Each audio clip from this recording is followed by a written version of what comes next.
I read Never Split the Difference for you. Here are the 3 best negotiation tips for salespeople. We all know just reading is not enough. It's not going to get the job done. So throughout the video, we're going to walk through and share real-world scenarios us salespeople face on a daily basis when speaking and meeting with our prospects, how to handle these situations to move those conversations forward and close deals. The first big tip comes from this Chris Voss quote. Of the entirety of the FBI's hostage negotiation skill set, mirroring is the closest one gets to a Jedi mind trick. Be a mirror. Simple yet very effective technique and strategy. All you're going to do when you're meeting with and speaking with a prospect is you're going to repeat the last 3 words or critical 1 to 3 words of what the prospect just said. What this is going to do, by mirroring and copying the prospect over time, that is going to lead to comfort. Comfort over time will lead to trust. Trust over time will lead to a closed sale. Here is Chris Voss demonstrating this technique perfectly when dealing with a bank robber. This is Chris again. How are you? Hey, listen, I got a couple of questions I need to ask you. We've got a van out here, a blue and gray van. We've been able to get a handle on the owners of all the vehicles out here except this one in particular. Do you know anything about it? Well, other vehicles not out there because you guys chased my driver away. We chased your driver away? Well, when he seen the police, he cut. Here are 4 ways to leverage mirrors throughout your conversations with prospects. Number 1, objection handling. The price to implement your project, it's going to be $23,000 per month plus a one-time setup and onboarding fee of $15,000. Ooh, yeah, that's a bit disappointing. The price, it's just too high for us. I'm sorry, too high? Well, Acme, they quoted us, I think, half that. 2, clarification. The prospect says something we don't quite understand. We're not following. Matt, X, Y, Z isn't working. Is it working? With a bit of an uptone indicating it's a question. That mirror will elicit more information, which leads us to number 3, more information. Oftentimes, when we're having a conversation with a prospect doing discovery and we ask them a question, the response is surface level. There's not a lot of detail there. By mirroring back what they said, it's going to have them open up and share more. And number 4, get stuck. Guys, this happens to me all the time. My mind goes blank. I don't know where to take the conversation. I simply mirror, and that keeps the conversation moving forward and buys me time, my mind time, to catch up in the conversation. The great thing about mirroring, there is no thinking involved. Labeling is a way of validating someone's emotions by acknowledging it. Big tip number 2, labels arrive at the best outcome. They're gonna unearth what the prospect is not saying. They typically start with one of these 3 phrases. It sounds like, it seems like, you look like. It does this to negatives. Third, the effectiveness is diffusing the negatives. Labeling negatives does what?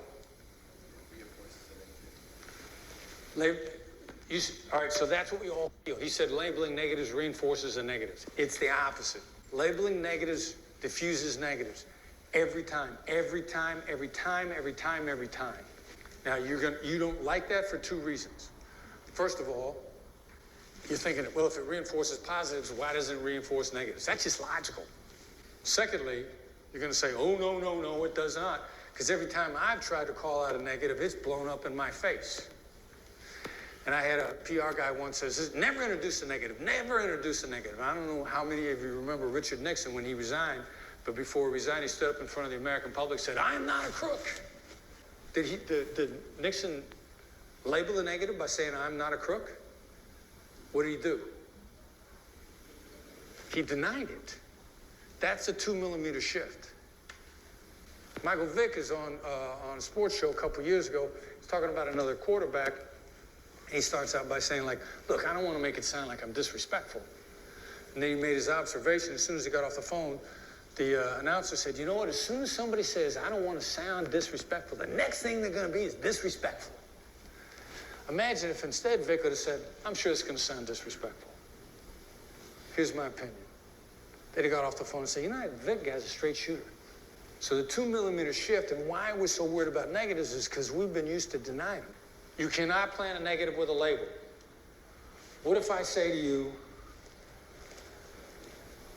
seems like you don't like me. And at that point in time, you don't have that feeling at all. What's your reaction? No, I like You feel, oh, yeah, I like it fine. You don't go, oh, now that you mention it, I do dislike you. This is our single most powerful skill. This is how we get out of this stuff so fast, so much faster than everybody else. There are 4 ways we can leverage labels as salespeople to move conversations forward with prospects. Number 1, diffuse negative emotions. Chris Foss just described it. I was meeting with a prospect the other day, I think it was 2 weeks ago.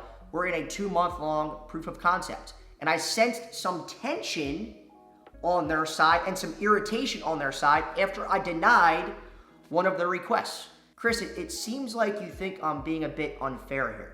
That opened the prospect up and got that conversation back on track. Number 2, objection handling. Are you ready to move forward? Not yet. Let's hold tight for now. We need to think about it a bit. It sounds like you have some hesitations here. Yeah, we have some concerns around the contract terms. 3, proof of life. When we're meeting with prospects, they're meeting with our competitors as well. They're doing their due diligence, they're doing their homework, and they're evaluating lots of other solutions. So we as salespeople, we need to leverage a label to uncover, are we the fool in this game or are we the favorite in this game? 2 labels that do that. It seems like you are still shopping around, or it doesn't seem like you are ready to move forward. These 2 labels could be mislabels, and a mislabel is labeling incorrectly on purpose. Guys, I leverage mislabels and proof of life all the time in my conversations, and I would say mislabeling is probably my favorite labeling technique. I would use it sparingly, and the reason why it works so great is people love correcting other people, especially prospects correcting salespeople. People feel safe and protected when they say no, leading us to tip number 3, go for no. People, especially prospects, feel safer and less anxious when they say no than yes. That thought of, oh my God, what am I about to commit to if I say yes to this salesperson? That thought, that feeling on the prospect side is eliminated. And this technique of going for no works quite well in 3 different scenarios. Scenario number 1, cold calling. The most popular cold call opening line of all time, after you ask the really cringe question, how are you today, is now a good time to talk? That question is a yes-oriented question. It's trying to elicit a yes out of the prospect. Yes, Matt, now is a good time to talk. Now I can proceed with my pitch and probably pitch slap that prospect on the cold call. What if you flip that and instead you said, is now a bad time to talk? That question is going for a no. It is a no-oriented question. Prospects feel safer saying no than yes. I tested this out.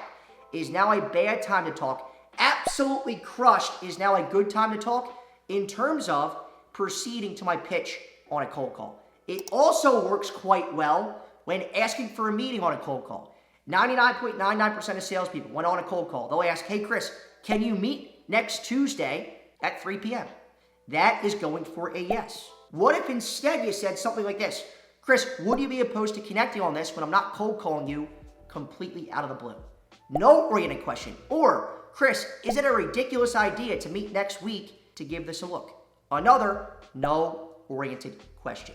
Now, if you've been following the channel for some time now, you know Ronan Pesser. He's the best cold caller, I think, in the entire country. He's a good friend of mine. He's a good friend to this YouTube channel.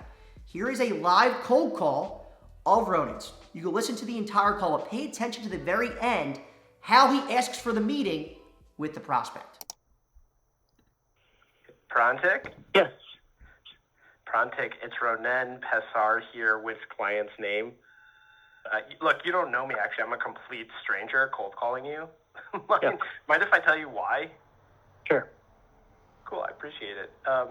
Real quick, actually, before I dive in and do my whole dog and pony show, as a CTO at company name, are you at all thinking about integrations and interoperability for all of the EHR data that you guys are dealing with? We don't really have extensive HR needs right now. We have an outsourced HR provider. Oh, sorry. Let me clarify. Not HR. Specifically, when it comes to like electronic health records and data that is health-related data. So EHR. Yes, sir. Yeah, we have some integrations with DICOM. We're not into the EHR from an HL7 type point of view yet. Is that what you're referring to? Yeah, that's exactly it. And actually, that's the reason for my call. Curious, have you ever heard of my client before? No. Okay, well, I was hoping you'd make my job easier. So in a nutshell, basically what we do is we're a one-stop shop for all of your EHR integrations. One API, one connection. Think of it as like a middle layer. And we've got over 90-plus integrations pre-built, over 5,000 networks that we tap into. Reason for my call was actually to share a little bit more specifically for how when you start to scale out and grow your team, you won't suddenly become overwhelmed with all the integration maintenance that your engineers might have to waste a ton of time on. What ends up happening, I don't know if you're already seeing this, is like when you build them out at, custom build in-house, the maintenance can be pretty time consuming. Not to mention what happens when you actually have new prospects who are like, oh, we need an integration to this, EHR, do you have it? So essentially we solve for all that by doing it for you. Look, would it be a terrible idea? I just pulled up in my calendar. Would it be a terrible idea if we found 30 minutes where when I'm not cold calling you, we could explore how we might be able to help you grow out your integrations at scale? Sure. I think in a couple of weeks would be good. So week after next. 2, next steps. My go-to closing question when I'm looking to book another meeting to keep my deal moving forward with the prospect. At the end of that conversation, I'm asking this. Chris, you mind if I make a recommendation on a next step? That is a no-oriented question. I've yet to have someone come back. I've had 500 conversations over the last 3 years. I've yet to have someone come back and say, hey, Matt, I do mind. Yes, I do mind. They say no every single time. Another way to ask it. I recommend we meet next week, next Tuesday, to kick off the POC. Are you against that? Going for a no rather than a yes. 3, getting ghosted. 99.99% of salespeople, when they're getting ghosted from a prospect, they will send this over via email. Are you still interested in XYZ? That question is going for a yes. And it is a very cheesy sales question to ask. Every salesperson asks it. What if instead you asked, have you given up on this project? That is a no-oriented question, number 1. And number 2, people hate giving up on things. Even if they have given up on it, this question will elicit some sort of response, some sort of update. Hey, Matt, yeah, we went in a different direction. This is no longer a priority. Come back to us in 3 months. Awesome. Now I'm not focused on this opportunity anymore. I can tell my manager so they're off my back and I can take them out of my pipeline. Guys, no-oriented questions work so well. I'm going to use it on you right here. Would you be opposed to subscribing to this YouTube channel?